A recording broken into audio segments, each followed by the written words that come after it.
புதிய கட்டிடங்களை திறந்து வைத்தும் புதிய பணிகளுக்கு அடிக்கல் நாட்டிய ஆசிரியர்களுக்கு பரிசுகளை வழங்குமாறு மாண்புமிகு தமிழ்நாடு முதலமைச்சர் அவர்களை பணிவன்புடன் கேட்டுக்கொள்கின்றோம். முதலாவதாக 12ஆம் வகுப்பு மாணவி ஜனஸ்ரீ அவர்களுக்கு பரிசு வழங்கப்படுகிறது.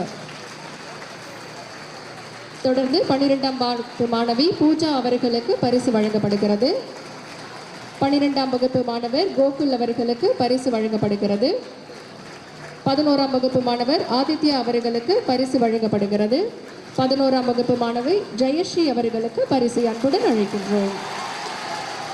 பரிசுகளை வழங்கி சிறப்பித்து மாண்புமிகு தமிழ்நாடு முதலமைச்சர் அவர்களுக்கு